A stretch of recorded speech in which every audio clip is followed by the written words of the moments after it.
Assalamualaikum warahmatullahi wabarakatuh. Hai teman-teman, berjumpa lagi bersama saya Putri Suci Mawariza. Teman-teman bisa panggil saya Bu Putri atau Bu Suci, terserah, bebas. Di pertemuan kali ini kita akan membahas tentang manajemen kontrak konstruksi. Maksudnya mata kuliahnya adalah manajemen kontrak konstruksi, sedangkan materi yang akan kita sampaikan di minggu ini adalah definisi dan macam-macam dari kontrak konstruksi tersebut. Sekarang, what is kontrak? Pengertian dari kontrak konstruksi. Kontrak adalah sebuah kesepakatan atau perjanjian yang secara sukarela antara kedua belah pihak, antara satu pihak dengan pihak yang lainnya yang memiliki kekuatan hukum. Di mana ketika kesepakatan sudah dicapai, suatu pihak telah menerima penawaran yang diajukan oleh pihak lainnya untuk melakukan sesuatu sebagaimana yang telah tercantum di dalam penawaran. Jadi ketika ada satu pihak yang melakukan penawaran dengan pihak yang lainnya, ketika kedua pihak sudah menyatakan sepakat terhadap suatu hal, maka kesepakatan tersebut dicantumkan di sebuah dokumen yang memiliki kekuatan hukum yang disebut dengan kontrak. Oke, ikhtisar dari penanganan kegiatan proyek. Jadi teman-teman, proyek konstruksi itu memiliki banyak tahapan. Yang pertama adalah dokumen lelang pengadaan, di mana dokumen lelang pengadaan itu biasanya dibuat pada awal periode prakontrak atau kontrak belum ditandatangani atau kontrak belum dibuat. Nah, dokumen lelang atau pengadaan ini biasanya dibuat oleh tim lelang atau tim bidding, tim pengadaan sebuah proyek, di mana nanti dokumen lelang ini akan disampaikan kepada peminat-peminat proyek. Jadi di sini perusahaan jasa konstruksi atau penyedia jasa, mereka akan mengikuti lelang pengadaan proyek tersebut. Nah, sebelum melakukan bidding atau lelang atau pengadaan, mereka biasanya ada sebuah rapat atau pertemuan yang dinamakan dengan unwizing. Nah, di mana unwizing ini berfungsi untuk menyampaikan dokumen lelang atau pengadaan yang sudah dibuat oleh tim pembuat dokumen lelang sebelumnya, yang mana biasanya isi dari dokumen lelang tersebut merupakan aspek-aspek apa saja yang penting untuk diperhatikan oleh kontraktor sebagai peserta lelang untuk membid atau memberikan penawaran berupa besarnya harga kepada pemilik pekerjaan atau owner dari sebuah proyek. Nah, setelah melakukan proses unwizing, tahapan selanjutnya adalah pengumuman lelang. Jadi penyedia jasa konstruksi tadi, teman-teman dari perusahaan kontraktor misalnya, mereka akan memberikan penawaran yang bervariasi biasanya. Nah, dari penawaran yang bervariasi itu akan dilakukan seleksi yang dilakukan oleh tim pengadaan. Biasanya mereka akan melihat perusahaan mana yang paling cocok dan paling sesuai untuk owner bekerja sama dalam membangun proyek tersebut. Nah, langkah selanjutnya setelah didapatkan tadi pemenang lelang, langkah selanjutnya adalah pengumuman lelang. Nah, pada pengumuman lelang ini teman-teman akan diumumkan perusahaan mana yang berhasil mengikuti tahap selanjutnya, yaitu tahap tanda tangan kontrak, di mana tahap tanda tangan kontrak sendiri adalah berarti persetujuan antara kedua belah pihak, yaitu antara owner dan penyedia jasa atau kontraktor. Nah, proses pengadaan yang dimaksud dengan proses pengadaan di sini adalah proses di mana di antara pengumuman lelang hingga ke tanda tangan kontrak selanjutnya disebut dengan periode pasca kontrak.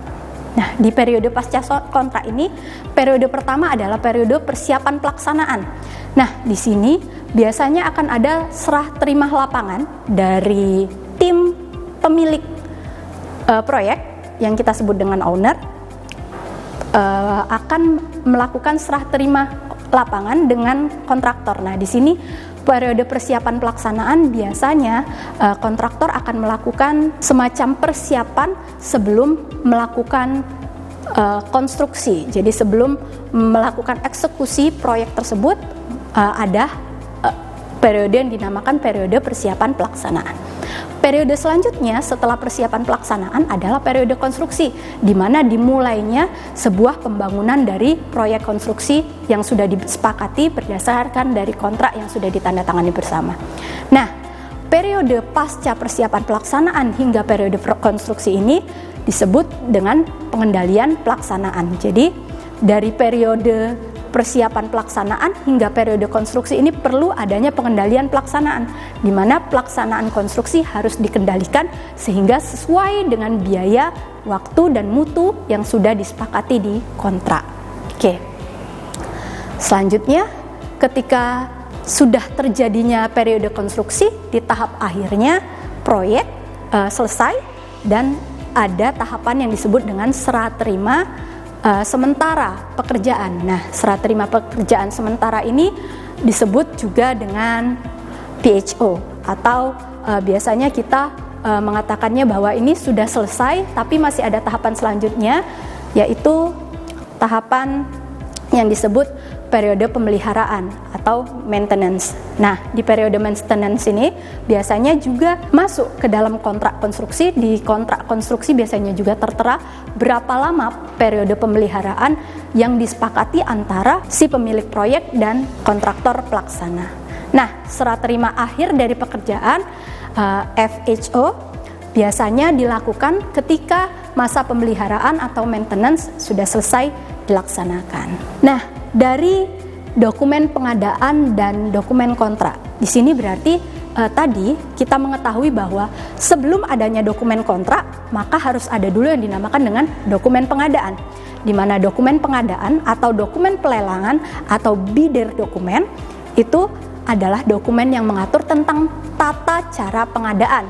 Dalam hal ini, isi dari dokumen pengadaan itu berupa tentang bagaimana pengadaan barang dan jasa konstruksi itu bisa sampai dan sesuai dengan yang diharapkan atau dibutuhkan oleh pemilik proyek atau disebut dengan owner. Nah, yang kedua yaitu dokumen kontrak, di mana dokumen kontrak ini adalah dokumen-dokumen yang mengatur tentang hubungan antara pejabat pembuat komitmen atau pengguna jasa, di sini disebut dengan owner, dan para penyedia barang atau penyedia jasa yang melaksanakan kegiatan konstruksi tersebut gitu. Jadi dokumen kontrak ini yang tadi yaitu dokumen yang mengatur hak dan kewajiban yang harus dipenuhi oleh kedua belah pihak, yaitu pengguna jasa dan penyedia jasa. Sesuai dengan ketentuan pasal 27 Peraturan Presiden nomor 16 tahun 2018 tentang pengadaan barang dan jasa di lingkungan pemerintah, maka untuk pengadaan barang dan jasa konstruksi dan jasa lainnya akan menggunakan beberapa jenis kontrak. Ada 5 jenis kontrak menurut pasal 27 Peraturan Presiden Perpres nomor 16 tahun 2018. Nah, yang pertama adalah kontrak lamsam. Yang kedua adalah kontrak harga satuan. Yang ketiga adalah kontrak gabungan antara lamsam dan harga satuan. Yang keempat, kontrak terima jadi atau disebut dengan turnkey. Dan yang terakhir adalah kontrak payung. Kontrak lamsam atau biasa disebut atau disingkat dengan LS, singkatan dari lamsam. Di situ ada beberapa aspek yang harus kita ketahui ketika sebuah kontrak itu dikatakan sebagai kontrak lamsam. Yang pertama, ruang lingkup pekerjaan yang jumlah harganya pasti dan tetap dalam kurun waktu tertentu. Jadi kontrak lamsam ini biasanya dilakukan untuk pekerjaan-pekerjaan borongan atau kontrak borongan, teman-teman. Jadi kita membangun sesuatu itu harganya sudah bulat di awal. Jadi misal untuk pembangunan sebuah gedung kita tetapkan harganya adalah misal 5 miliar. Nah, 5 miliar tadi merupakan semua biaya yang harus ditanggung oleh owner yang akan dikerjakan oleh kontraktor. Nah, karena semua perkiraan biaya sudah diletakkan di awal, dilakukan secara borongan, maka semua resiko ditanggung oleh penyedia atau kontraktor di sini. Nah, hal tersebut berorientasi pada output atau luaran. Nah, yang kita lihat di sini adalah keseluruhan dari bangunan tersebut. Jadi luarannya yang dihargakan atau didefinisikan sebesar 5 miliar tadi begitu. Nah, yang terakhir adalah pembayaran. Pembayarannya akan didasarkan pada tahapan produk yang dihasilkan sesuai dengan kontrak. Oke, contoh dari kontrak lamsam ini biasanya banyak diterapkan untuk pembangunan gedung. Boleh kita lihat di slide selanjutnya tentang real project. Jadi, jika di Surabaya, ada beberapa real project yang kita ketahui menggunakan kontrak lamsam. Yang pertama adalah pembangunan rumah duka kremasi di Grand Haven di lintas Tolwaru Sidoarjo. Jadi di lintas Tolwaru Sidoarjo, jika kita keluar kota dari arah Surabaya menuju Malang ataupun menuju ke arah Mojokerto, di tol sebelah kiri jalan kita bisa lihat ketika keluar Surabaya di daerah Waru itu ada namanya Grand Haven. Di situ adalah sebuah bangunan yang bangunan itu merupakan rumah duka kremasi. Nah, pembangunan ini dahulunya dilakukan oleh kontraktor dan owner berdasarkan kontrak lamsam, karena dari awal ketika sudah dilakukan perencanaan pembangunan, sudah dilakukan desain, kontraktor sudah dapat menilai berapa kiranya besaran biaya yang dikeluarkan nanti hingga akhir perencanaan pembangunan tersebut. Tadi juga di gambarnya ada proyek Pasar Turi, sama proyek Pasar Turi juga melakukan lamsam pembangunan borongan ya. Di situ diborong proyek Pasar Turi itu diborong sebesar berapa gitu ya. Jadi untuk satu periode kontrak langsung ditetapkan harganya di awal, disepakati oleh kedua belah pihak begitu. Contoh proyek selanjutnya yaitu proyek pembangunan saluran flat precast concrete sheet yang dilakukan baru-baru ini di daerah Rungkut dan Gunung Anyar. Nah, proyek ini juga ternyata adalah proyek pemerintah kota yang dilakukan berdasarkan borongan juga. Jadi menggunakan kontrak lamsam. Jadi di sini dihitung dari awal hingga akhir langsung diborong gitu ya, besaran harga satuan ataupun besaran harga rincian anggaran biaya berapa yang harus disepakati oleh kedua belah pihak. Selanjutnya adalah kontrak harga satuan. Jadi tadi yang kedua menurut Perpres nomor 18 tadi, yang kedua adalah kontrak dengan harga satuan.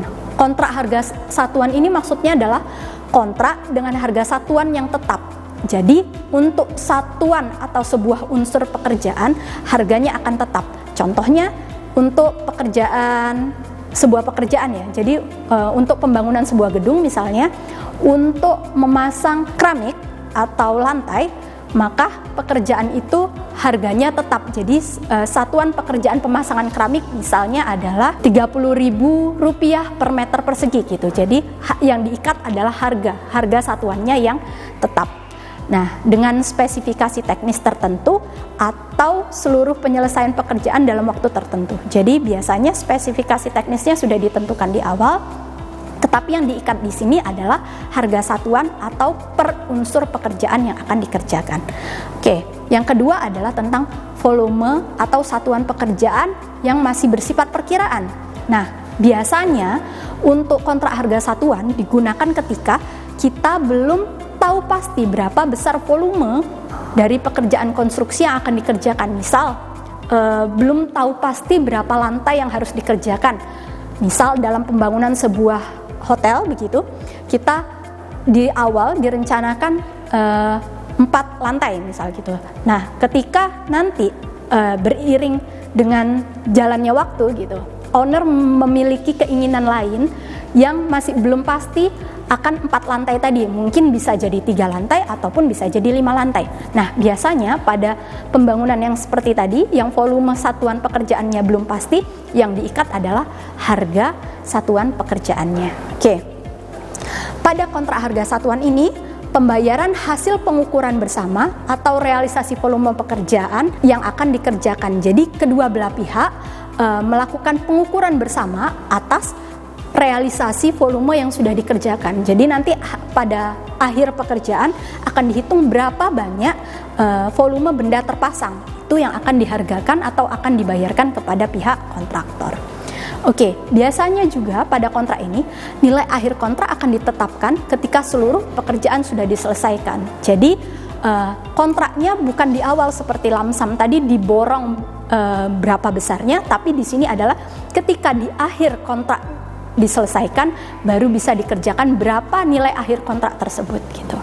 Nah, untuk kontrak harga satuan ini cocok untuk pekerjaan yang harga satuannya pasti namun volumenya bersifat perkiraan.